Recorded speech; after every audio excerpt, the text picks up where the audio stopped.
भारत में हो या भारत के अन्यत्र हो, वो सारे पंथ पत्ते मात्र हैं। आज हैं, आज के बाद दिखेंगे कि नहीं, इसका भी कोई कह नहीं सकता कोई। देखिए ना, हमने अभी अभी ये कहा कि सनातन धर्म कितना पुराना है, जितना सूर्य और चांद पुराना है। अब कोई कहे इस्लाम धर्म कितना पुराना है, ये पंथ यही है। हाँ, कोई कहे कितना पुराना है, तो इस्लाम धर्म की स्थापना मोहम्मद साहब ने की थी।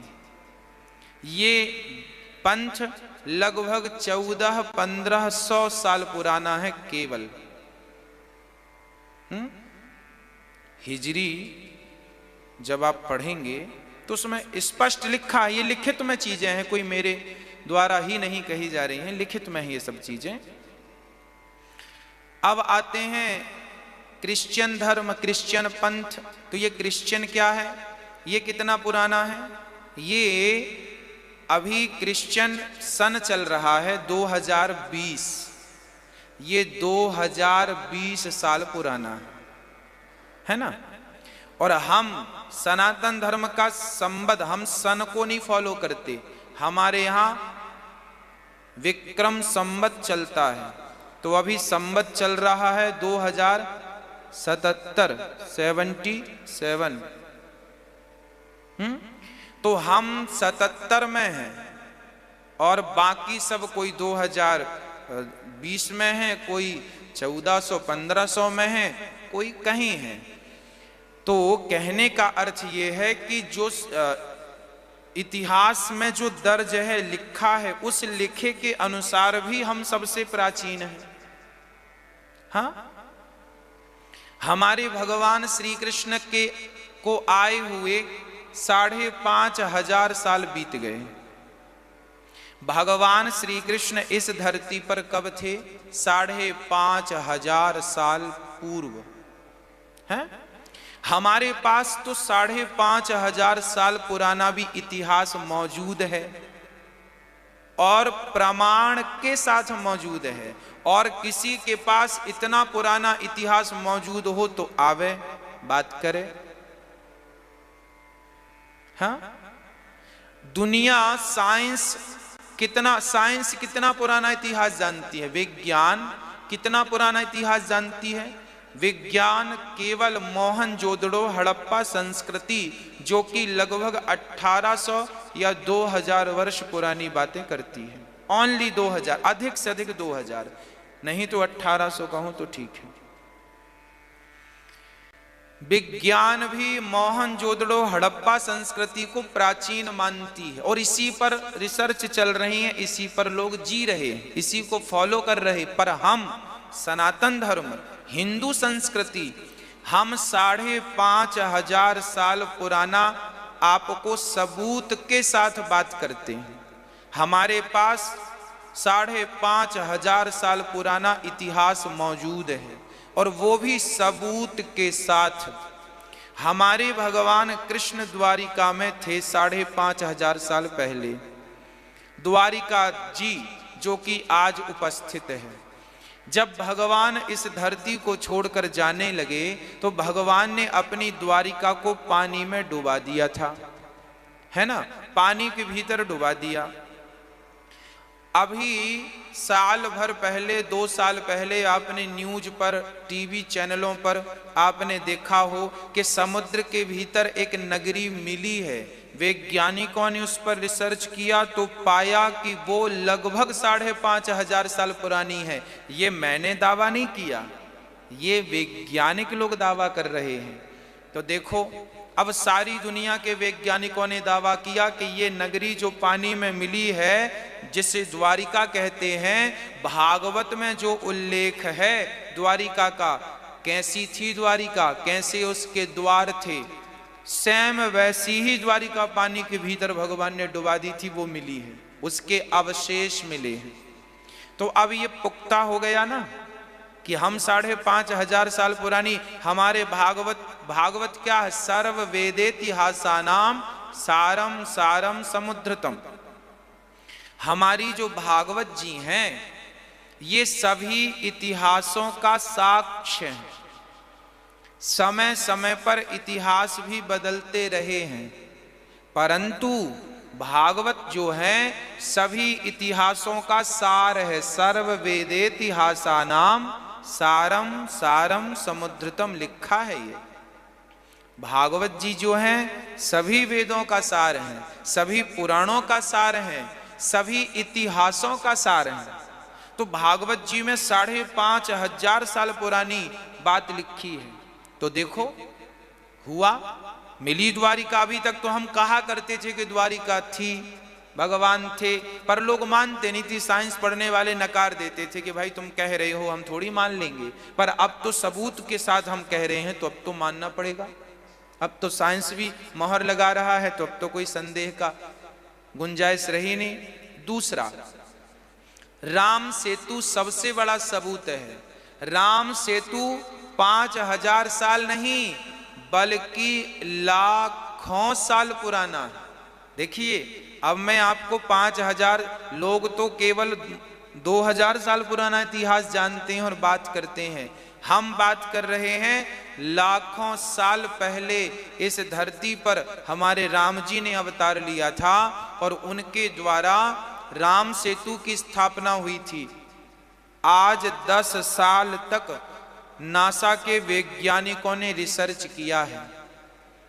तब कहीं जाकर साल भर पहले ये भी आपने टीवी चैनलों पर और न्यूज पर देखा होगा कि राम सेतु को भी नासा के साइंटिस्टों ने ये सिद्ध करके बताया है कि ये भी सेतु मानव निर्मित है। मानव निर्मित है, अकस्मात नहीं बना। नहीं तो कहा जाता था कि समुद्र का जो फैन होता है ना, वही जब पुराना होता है तो वही फैन पत्थर बन जाता है, तो वही तैरने लगता है। ऐसा साइंस का दावा था। पर नासा के साइंटिस्टों ने, बड़ी बड़ी टीम ने आकर रिसर्च किया। कितने दिन तक? 10 वर्षों तक। तब जाके समाधान निकला कि राम सेतु जो है ये लाखों साल पहले हाथ से बनाया गया था। तो किसने बनाया था? देखो, साइंस ने तो बस ये कह दिया कि इसे हाथ से बनाया गया था। अब किसने बनाया था उसकी तिथि तारीख भी हमारे पास लिखी है। कब बनाया था? भगवान श्री राम ने त्रेता युग में जन्म लिया था और त्रेता युग के अंत में भगवान 11,500 वर्षों तक भगवान श्री कृष्ण ने राज्य किया है। त्रेता युग की आयु कितनी है? 8 लाख। भगवान त्रेता युग की आयु है 12,96,000 वर्ष। कलयुग की आयु है 4,32,000, 8,64,000 द्वापर की, 12,96,000 लगभग आयु त्रेता युग की है। तो त्रेता युग की आयु जो है कलयुग से ठीक तिगुनी, 4,32,000 गुणित 3 बराबर 12,96,000 होना चाहिए। देख लीजिए एक बार जोड़ करके। तो 12,96,000 आयु है त्रेता युग की। तो त्रेता युग की जब संपूर्ण आयु बीत गई, आखिरी के 10, 11, 12,000 वर्ष जब बचे, तब राम जी का जन्म हुआ और राम जी ने 11,500 वर्षों तक राज्य किया। तो पूरा युग बीतने पर आखिरी में राम जी ने सेतु का निर्माण किया। तो उसके जब 11,000 वर्ष बचे थे त्रेता युग के, तब कहीं जाकर भगवान ने निर्माण किया राम सेतु का। मतलब मैं ये कह सकता हूं कि जो आज राम सेतु है ये लाखों साल पुराना है ना। 4,32,000। तो अब देखो, त्रेता अभी कलयुग चल रहा है और राम जी थे त्रेता में। तो त्रेता में राम जी थे और कलयुग चल रहा, बीच में पूरा एक युग निकल गया कि नहीं? एक युग मतलब कौन सा युग निकल गया? द्वापर युग निकल गया। तो द्वापर युग की आयु कितनी थी? 8,64,000। तो 8,64,000 वर्ष पूरे बीत गए और 8,64,000 में 5,500 साल और प्लस कर दो, इतने साल पुराना राम सेतु है। तो ये सब चीजें हमारे यहाँ लिखी हैं, लिखित में हैं। हमारे यहाँ कोई हवा में बातें नहीं होती, लिखा है। हमारे यहाँ जिस दिन सृष्टि बनी, जिस दिन ब्रह्मा जी का प्राकट्य हुआ और ब्रह्मा जी ने मनु शत्रुपा को जन्म दिया, मनु शत्रुपा की 3 बेटियां, फिर 2 बेटे हुए, पृथ्वी की स्थापना 12 भगवान ने की, तब से लेके आज तक का सबूत प्रमाण है लिखित में, ना कि मुंह जबानी, सब लिखित में। तो हमारा इतिहास कितना पुराना है, हम कितने पुराने हैं, ये आप देखें। और भगवान श्री राम अनादि हैं, हमारे ग्रंथ अनादि हैं। सबूत के साथ हम आपसे कह रहे हैं कि आज देख लीजिए राम सेतु को, आज देख लीजिए द्वारिका को। महाभारत के अवशेष मिले हैं कुरुक्षेत्र में। महाभारत कुरुक्षेत्र में हुआ था, ये लिखा है गीता में, धर्म क्षेत्रे कुरुक्षेत्रे समवेता युद्धोत्सवः मामकाः पांडवाश्चैव किम कुर्वत संजय। लिखा है गीता में कि महाभारत धर्म कुरुक्षेत्र में हुआ था। आज भी पुरातत्व विभाग को कुरुक्षेत्र की खुदाई से महाभारत के अवशेष मिल रहे हैं आज भी। तो अब ये बात सिद्ध हो गई ना कि 5,500 साल पहले युद्ध हुआ था। अब कहां गुंजाइश बची संदेह की। तो हम, धर्म तो सनातन ही है, बाकी धर्म नहीं, बाकी सब पंथ है ना। जैसे एक गांव में आया हाथी, एक गांव में हाथी आया तो विद्यार्थियों ने कहा गुरुजी हाथी दिखाओ कैसा है। अच्छा, वो सारे विद्यार्थी अंधे थे, नेत्रहीन थे। गुरुजी ने कहा बेटा तुम्हारी तो आंखें नहीं हैं, तुम हाथी को कैसे देखोगे। तब चेलों ने कहा कोई बात नहीं, हम देख लेंगे, कृपा करो, हम छू करके देखेंगे। तो महावत को रोका, गुरुजी ने चेलों से कहा जाओ एक एक से छू करके आओ। एक चेला गया तो हाथी की सूंड पकड़ लिया, उसे लगा यही हाथी है। एक गया तो पांव पकड़ लिया हाथी के, उसे लगा यही हाथी है। एक गया तो पेट पकड़ लिया हाथी का, उसे लगा यही हाथी है। एक गया तो पूंछ पकड़ लिया हाथी की, उसे लगा यही हाथी है। तब तक हाथी बैठ गया। तो एक गया तो कान पकड़ लिया हाथी के, उसे लगा यही हाथी है। अब सारे विद्यार्थी आए, हाथी चला गया। गुरुजी ने कहा बेटा बताओ हाथी कैसा था। तो जिनने पूंछ पकड़ी थी उनका एक दल बन गया, जिनने पांव पकड़े थे उनका एक दल बन गया, जिनने सूंड पकड़ी थी उनका एक दल बन गया, जिनने पेट पकड़ा था उनका एक दल बन गया। सब कहने लगे, पूंछ पकड़ने वाले बोले कि हाँ हमने तो पकड़ के देखा है, हाथी पतला पतला है। तो जिनने पांव पकड़ा था उनने कहा गुरुजी ये गलत बोल रहे हैं, हाथी खंबे की तरह मोटा मोटा था। तीसरा बोला गुरुजी ये सब गलत बोल रहे हैं, हाथी ऊपर से मोटा नीचे पतला, नीचे 2 छेद थे। उसने सूंड पकड़ी। अब जिसने जो पकड़ा उसी को पूर्ण मान लिया और सबके अपने अपने दल बन गए और टोटल दल करते वो दल में चले गए। हाँ? झगड़ा चालू हो गया, पूंछ वालों का ग्रुप अलग बन गया, पांव वालों का ग्रुप अलग बन गया और झगड़ा चालू कि तुम गलत बोल रहे हो, हम सही बोल रहे हैं, तुम गलत बोल रहे हो, हम सही। झगड़ा चालू। बस याद रखना वो सारे लोग जो झगड़ा कर रहे थे, ये बताओ उनमें गलत कौन बोल रहा था? कोई नहीं। और सही कौन बोल रहा था? सच भी कोई नहीं।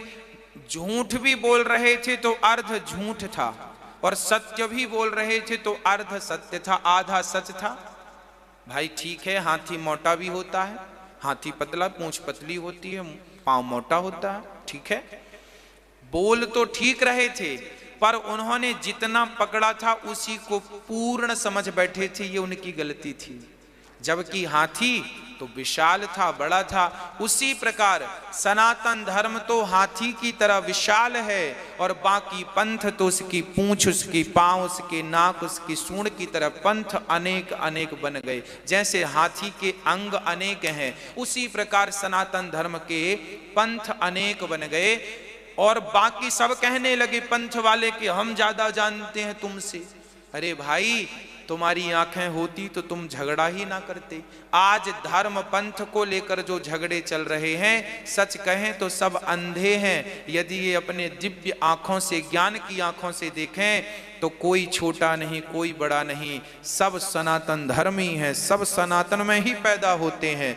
बाकी तो फिर पंथ बाद में बनाए जाते हैं। जब इंसान भगवान के घर से पैदा होता है, इंसान जब भगवान के घर से आता है, माँ के गर्भ से जब कोई भी बालक जन्म लेता है तो वो सनातनी ही होता है। यहां आकर के फिर उसे काट पीट के बनाया जाता है। हाँ, तो सब सनातनी हैं, सब पवित्र हैं, सब भगवान के हैं। सब संसार में आकर के भूल गए हैं भगवान को और किसी किसी को भगवान मान बैठे हैं। रास्ता भटक गए हैं ये लोग। जिस दिन इन्हें पता चलेगा कि सबको भगवान के घर ही जाना है और सब राम नाम जपने लगें तो सबका कल्याण हो जाए, ये पंथवाद मिट के सनातन धर्म में सबको स्थित होना पड़ेगा, तब कहीं जा करके सबका कल्याण होगा। क्योंकि सनातन धर्म ही सबका कल्याण कर सकता है। भगवान राम, भगवान कृष्ण ही, हमारे नारायण ही सबका कल्याण कर सकते हैं और किसी में कल्याण का कोई सामर्थ्य नहीं है। हाँ, कोई कितना भी कहे कि हम ये और हम वो, पर सनातन धर्म के अतिरिक्त हमारे यहाँ पिंडदान की विधा है, श्राद्ध की विधा है। और श्राद्ध कितने मुसलमान गया जी में श्राद्ध करते हैं, कितने क्रिश्चियन गया जी में श्राद्ध करते हैं। जब गया श्राद्ध आता है ना, वो महीना आता है जब, तब जाकर देखो गया जी में विदेशों से लोग, क्रिश्चियन लोग हजारों की संख्या में आते हैं, जिन्हें